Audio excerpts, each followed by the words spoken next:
जय हिंद दोस्तों, मैं हिमांशु शर्मा स्वागत करता हूं आप सभी का इम्प्रूवमेंट जोन की इस यूट्यूब चैनल पर। इंडियन पॉलिटी का एक टॉपिक है जिसका नाम है schedule.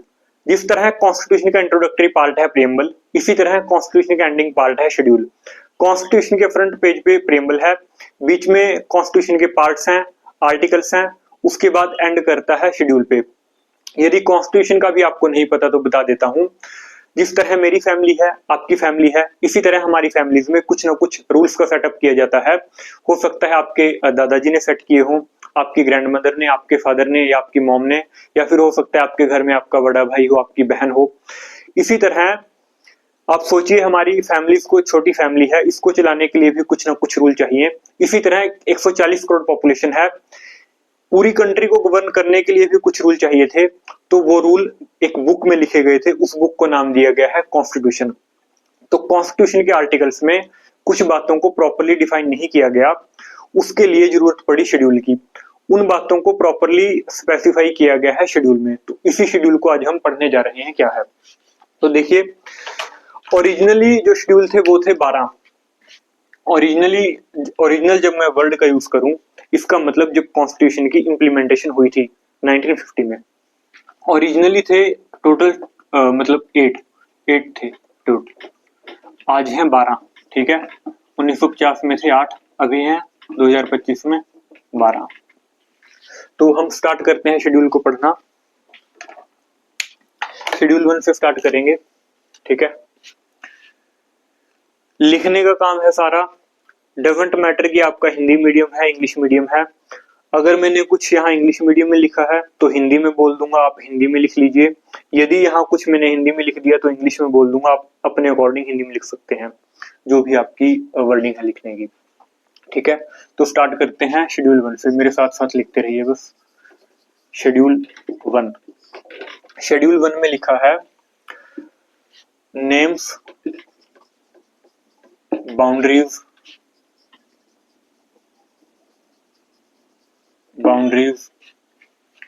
and jurisdiction of states and duties of India. क्या लिखा है? भारत के राज्यों, केंद्र शासित प्रदेश, उनके नाम, उनकी सीमाएं और उनका न्यायिक क्षेत्र। जुरिस्डिक्शन मतलब उनका दायरा, कितना दायरा है उनका, ये मतलब है इसका। तो स्टेट्स मतलब जैसे हरियाणा, पंजाब, हिमाचल, मध्य प्रदेश, केरल, कर्नाटक। इसी तरह है केंद्र शासित प्रदेश, यूटीज, जैसे दिल्ली, पुडुचेरी, चंडीगढ़, अंडमान निकोबार। इन सभी के नाम यहाँ पे लिखे हुए हैं शेड्यूल 1 में। तो आपके लिए काम यह है कि आपने नेट पे सर्च करना है सभी राज्यों के नेम। टोटल है 28 स्टेट्स हैं, 28। इन सभी के आपको नाम लिखने हैं खुद से, और यूटीज हैं 8, ठीक है। यूटी के नेम और स्टेट के नेम ये सभी आपको लिखने हैं, थोड़ा स्पेस छोड़ देना लिखने के लिए। फिर है शेड्यूल 2, अनुसूची 2। शेड्यूल 2 में लिखा है इमोल्यूमेंट्स,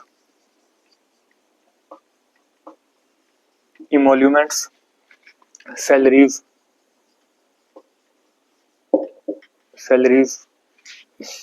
इसके अलावा allowances and privileges.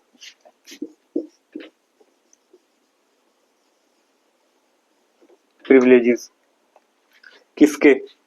Of officials holding constitutional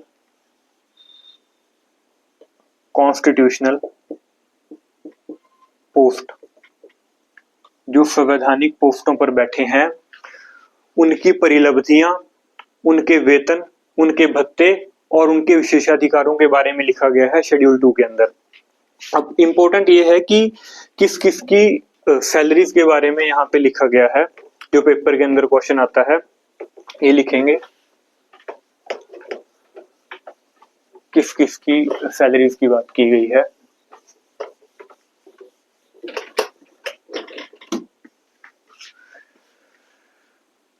president, president, speaker and deputy speaker of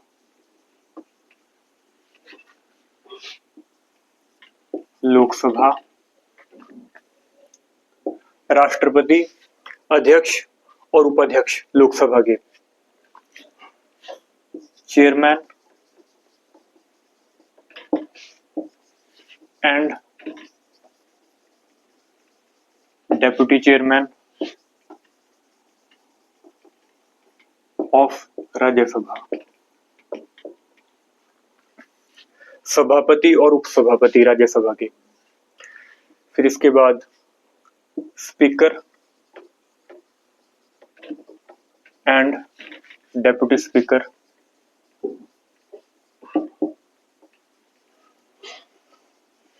of state legislative assemblies, legislative assemblies, राज्य विधानमंडलों के अध्यक्ष और उपाध्यक्ष। फिर है chairman, chairman and deputy chairman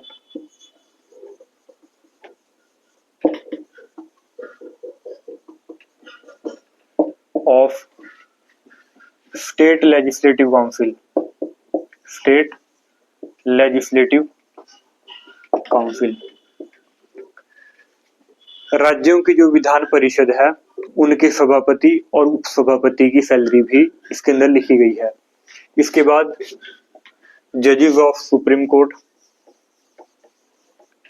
and high court, supreme court and high court.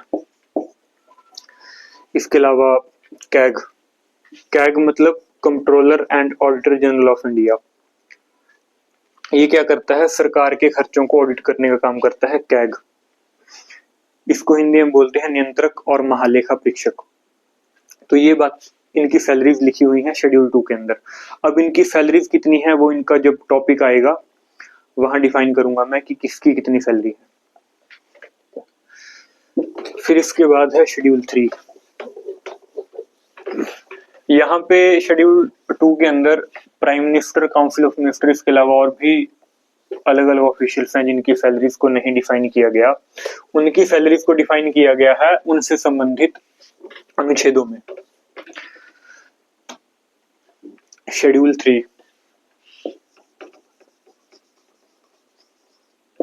अनुसूची 3, यहाँ पे बात की गई है ओथ और अफर्मेशन की, मतलब कि शपथ।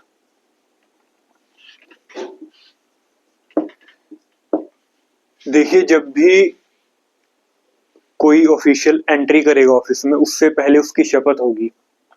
अफर्मेशन का मतलब है दृढ़ता, पुष्टि करेगा इस बात की कि मैं शपथ ले रहा हूं, उसकी जो भी रिस्पॉन्सिबिलिटीज हैं उसको ईमानदारी से निभाएगा। तो किस किस की ओथ की बात की गई है यहाँ पे? प्रेसिडेंट की ओथ की बात नहीं की गई। प्रेसिडेंट की ओथ की बात की गई है प्रेसिडेंट से रिलेटेड आर्टिकल्स में, जैसे आर्टिकल 60 में। वाइस प्रेसिडेंट की बात की गई आर्टिकल 69 में, 169 में। उसके बाद गवर्नर की बात है वहां पे।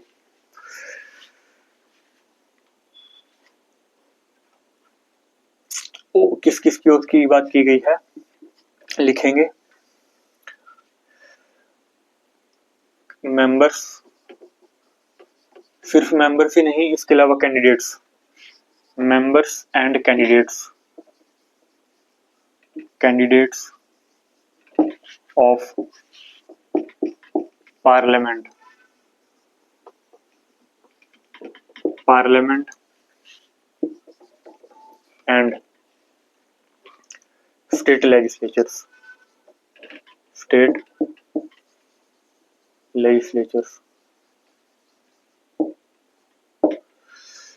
इसके अलावा जजेस of high court and supreme court. एक बात की गई है कैग की, बस इनकी बात की गई है शेड्यूल 3 में। इसके बाद है शेड्यूल 4।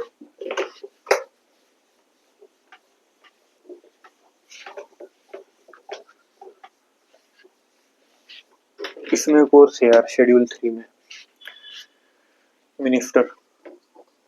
मिनिस्टर ऑफ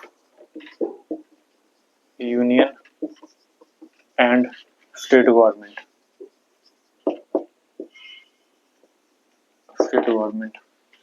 इसके बाद नेक्स्ट डेफिनेशन है शेड्यूल 4 की।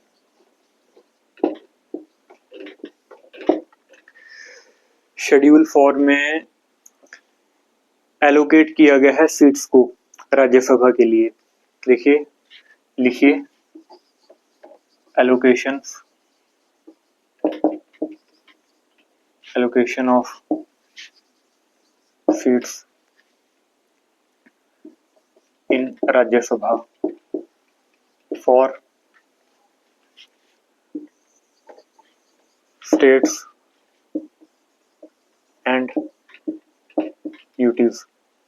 राज्यसभा का भी नहीं यदि पता आपको बता देता हूं। देखिए, पार्लियामेंट के 2 सदन हैं, एक है लोकसभा, एक है राज्यसभा।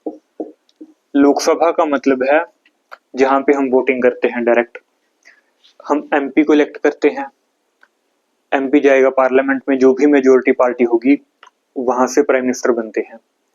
इसी तरह एक सदन है राज्यसभा, यहाँ पे भी हम वोटिंग करते हैं लेकिन इनडायरेक्ट कैसे? जब भी डायरेक्ट वोटिंग की मैं बात करूं, डायरेक्ट का मतलब है कि जब आप पोलिंग बूथ पे गए, वहां पे आपने जाकर वोट डाला, वो है डायरेक्ट इलेक्शन। इनडायरेक्ट का मतलब हमारे रिप्रेजेंटेटिव इलेक्ट करेंगे उनको। जैसे इसी तरह स्टेट में इलेक्शन होते हैं, हमने एमएलए को इलेक्ट किया, एमएलए इलेक्ट करेंगे राज्यसभा के मेंबर्स को, एमएलए वोट करेंगे और राज्यसभा के मेंबर्स को इलेक्ट करके भेजेंगे राज्यसभा में। तो राज्यसभा की टोटल सीट है 245 सीट्स को एलोकेट किया गया है बिटवीन स्टेट्स और यूटीज। जैसे हरियाणा के लिए है 5 सीट, ठीक है, पंजाब के लिए है टोटल 7 सीट, यूपी के लिए है 31। इसी तरह इनको डिवाइड कर दिया सभी स्टेट और यूटीज में। ये मतलब है राज्यसभा की सीट का। तो ये लिखी है बात शेड्यूल 4 के अंदर। इसके बाद है schedule 5।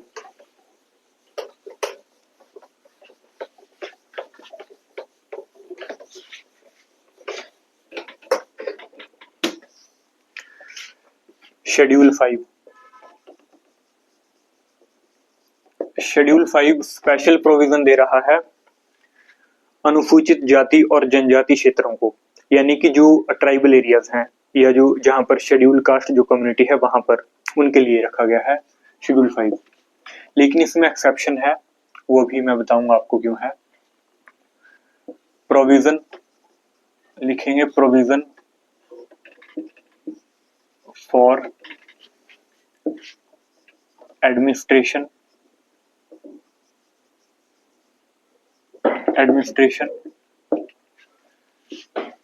And control of schedule caste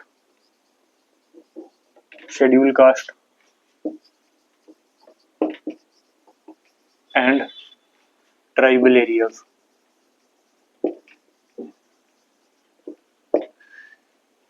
सभी राज्य इसके अंदर है, एक्सेप्शन है कुछ, असम ये नहीं है बस शेड्यूल 5 के अंदर, असम, त्रिपुरा, असम, मेघालय,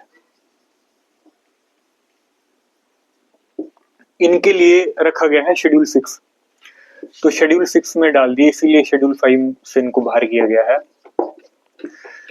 इसके पीछे रीजन क्या है? देखिए, यहाँ पर ज्यादातर ट्राइबल कम्युनिटी है, उनको प्रिजर्व रखने के लिए इनको कुछ स्पेशल पावर दी है कॉन्स्टिट्यूशन ने। स्पेशल पावर का मतलब है ये राज्य अपनी एडीसी बना सकते हैं। एडीसी का मतलब है ऑटोनॉमस डिस्ट्रिक्ट काउंसिल। सिर्फ इन 4 राज्यों को ही ये विशेषाधिकार मिले हुए हैं ऑटोनॉमस डिस्ट्रिक्ट काउंसिल को एस्टेब्लिश करने के।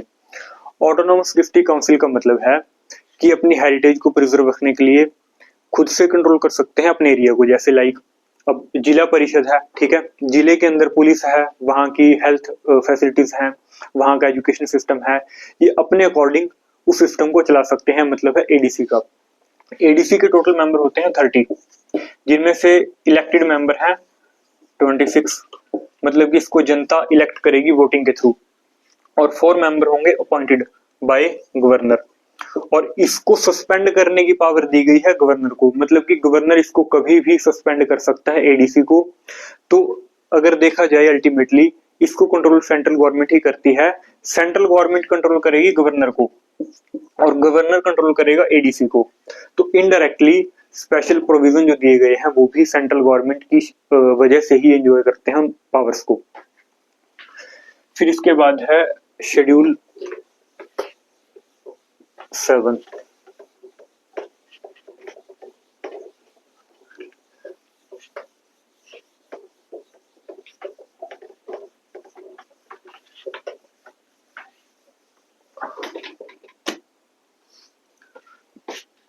शेड्यूल 7 अनुसूची 7। यहाँ पे पावर्स को डिस्ट्रीब्यूट किया गया है बिटवीन सेंटर और स्टेट। तो लिखेंगे distribution of powers, distribution of powers between centre and state. केंद्र और राज्यों के मध्य शक्तियों का बंटवारा कैसे?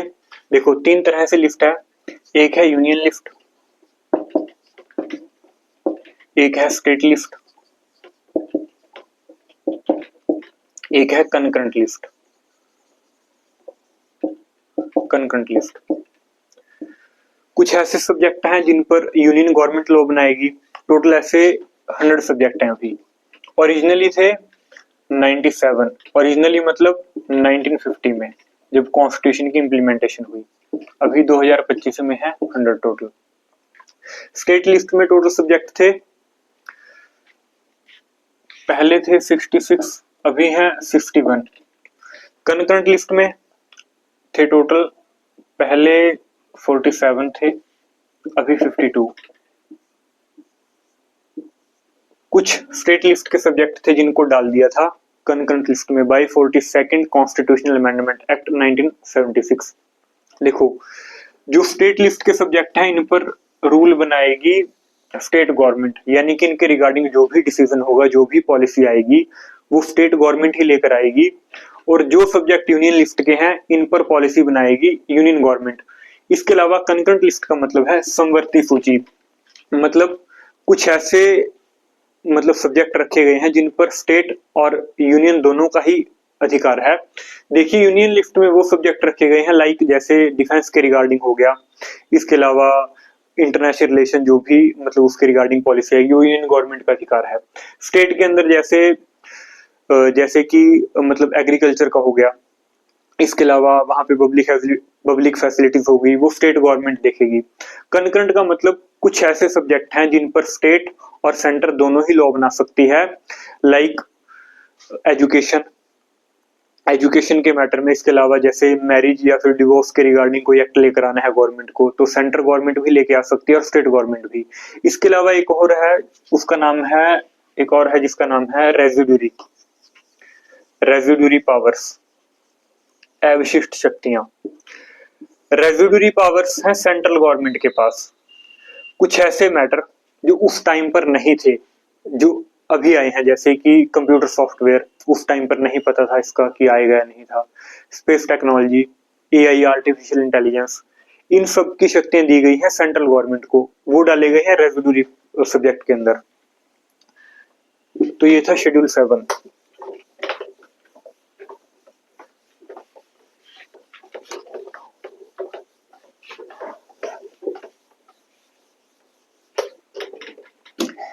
शेड्यूल 8,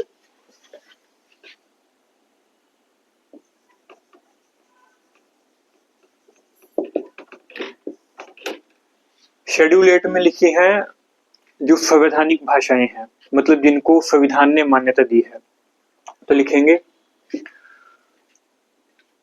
लैंग्वेजेस रिकॉग्नाइज्ड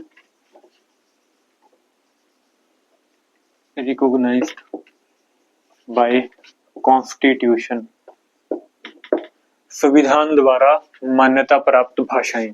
कौन कौन सी भाषाएं हैं? 1950 में थी टोटल 14 भाषाएं थी, अभी करंट में है कितनी? 22। जो उस टाइम थी वो लिख लो। एक तो थी संस्कृत,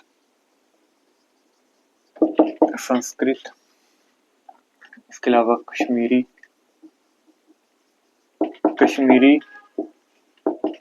हिंदी, पंजाबी, उर्दू, गुजराती, मराठी, असमिया,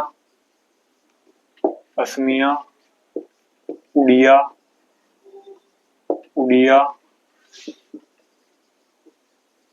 बांग्ला, तमिल और तेलुगु, कन्नड़,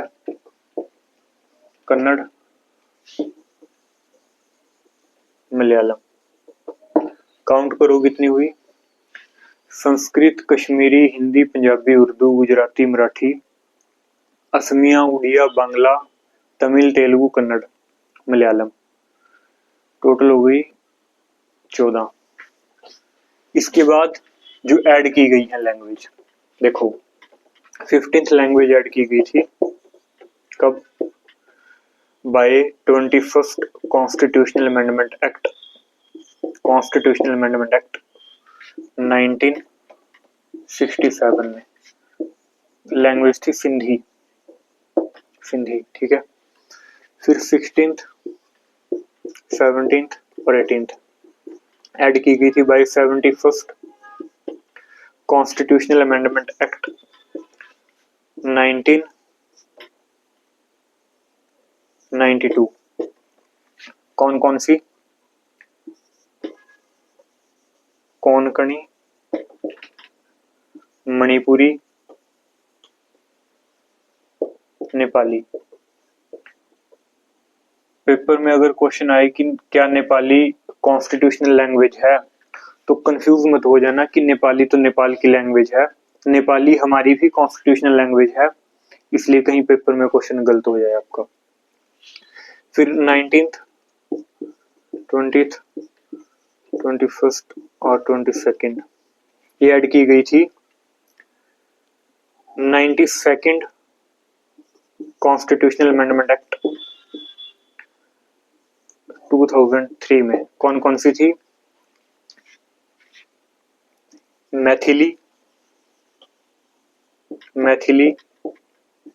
संथाली, बोडो, डोगरी। तो टोटल हो गई 22 भाषाएं। ये भाषाएं आपको याद होनी चाहिए टिप्स पे। पेपर के अंदर डायरेक्ट क्वेश्चन आता है कि ये भाषा कॉन्स्टिट्यूशनल है या नहीं है। इंग्लिश कॉन्स्टिट्यूशनल लैंग्वेज नहीं है, याद रखनी है बात। इंग्लिश ऑफिशियल लैंग्वेज है, ठीक है। ऑफिशियल का मतलब है कामकाज की भाषा।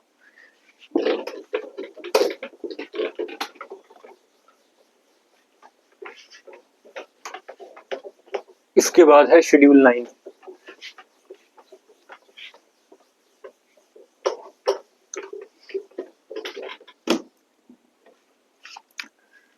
ओरिजिनली टोटल शेड्यूल थे 8, अभी कितने हैं? 12। तो शेड्यूल 9 ऐड किया गया था by first constitutional amendment act 1951। ये संबंधित है लैंड रिफॉर्म से, भूमि सुधार से। अब इसकी क्या नीड थी? It was added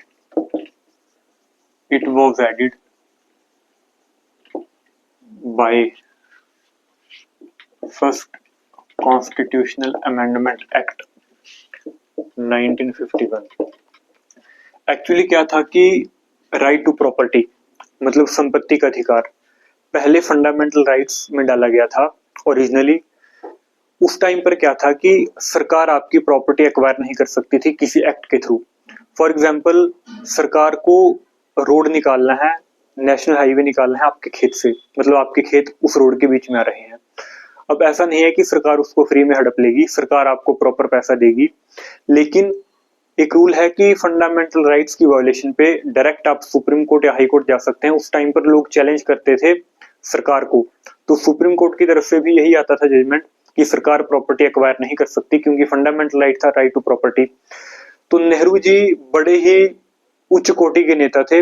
Nehru ji ने एक स्कीम लगाई, क्या किया, 9th शेड्यूल कॉन्स्टिट्यूशन में डाल दिया कि जो भी लॉ पार्लियामेंट लेके आएगी, अगर उस लॉ को 9th शेड्यूल में रखा जाता है तो उसका जुडिशियल रिव्यू नहीं हो सकता। जुडिशियल रिव्यू का मतलब है कि सुप्रीम कोर्ट उसको चेक नहीं कर सकती उस लॉ को कि उसकी कॉन्स्टिट्यूशनल वैलिडिटी है या नहीं। देखिए एक बात समझिए, लॉ मेकिंग का काम करती है लेजिस्लेचर, लॉ को एग्जीक्यूट करती है एग्जीक्यूटिव, लॉ को चेक करती है judiciary.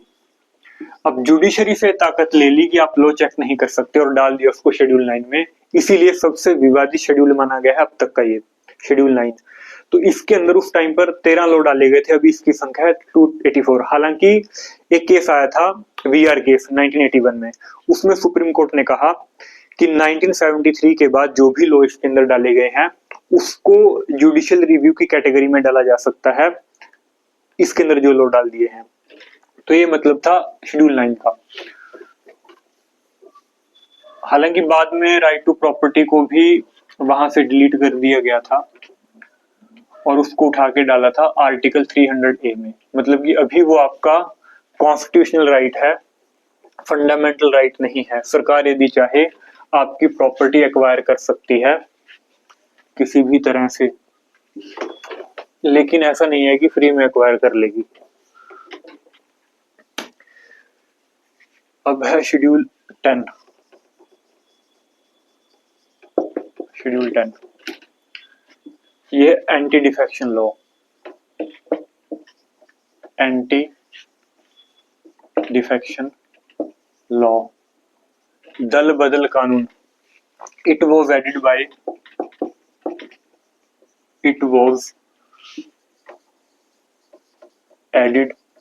Bye 52nd constitutional amendment act 1985। पहले डिफेक्शन का मतलब समझिए क्या है। देखिए एक कहावत है आयाराम गयाराम। 1967 में हरियाणा गवर्नमेंट के एक व्यक्ति थे, मतलब गवर्नमेंट के नहीं थे, मतलब एमएलए इलेक्ट हुए थे, उनका नाम था गयालाल। गयालाल ने 9 घंटे में 3 पार्टियां बदल दी। डिफेक्शन का मतलब है कि जब आप किसी पार्टी से जीत चुके हैं, जीतने के बाद आप पार्टी चेंज करते हैं, उसको बोले थे डिफेक्शन। तो उस टाइम पर एक कहावत मशहूर हुई थी काफी भारत में, आयाराम गयाराम। जब भी कोई व्यक्ति पार्टी चेंज करता था ऐसे ही बोला जाता था। 1985 में राजीव गांधी जी की गवर्नमेंट बनती है। इस डर से कि कहीं कोई मतलब एमपी पार्टी ना चेंज कर ले, तो एंटी डिफेक्शन लॉ लाया गया था और शेड्यूल 10 में उसको डाल दिया गया। उसके लिए एक मतलब अमेंड किया गया था कॉन्स्टिट्यूशन को, 52nd कॉन्स्टिट्यूशन अमेंडमेंट एक्ट लाया गया था 1985 में। ठीक है, फिर है शेड्यूल 11। शेड्यूल 11 बात करता है पंचायती राज की। पंचायती राज का मतलब जैसे रूरल एरियाज में आप सरपंच इलेक्ट करते हैं, पंचायत मेंबर्स हैं, उसके अलावा जैसे अलग अलग मेंबर्स से वार्ड से मेंबर्स हैं, इसी तरह ब्लॉक समिति है, ब्लॉक समिति के मेंबर्स को आप इलेक्ट करते हैं। फिर डिस्ट्रिक्ट पर जिला परिषद को आप इलेक्ट करते हैं। यह है पंचायती राज। इसको ऐड किया गया था bye 73rd constitutional amendment act 1992। ये मतलब जो भी शेड्यूल के टॉपिक हैं, स्पेशली जैसे पंचायती राज, ये अपने आप में फुल फ्लैश टॉपिक है। इनका टॉपिक आएगा तो वहां इसको ब्रीफली समझेंगे क्या है।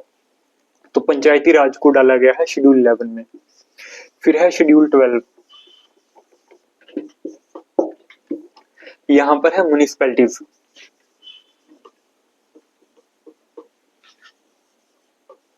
म्युनिसिपैलिटीज या फिर म्युनिसिपल कॉरपोरेशन, बड़े शहरों में म्युनिसिपल कॉरपोरेशन होती हैं, नगर निगम। छोटे शहरों में म्युनिसिपैलिटीज हैं संख्या के आधार पर।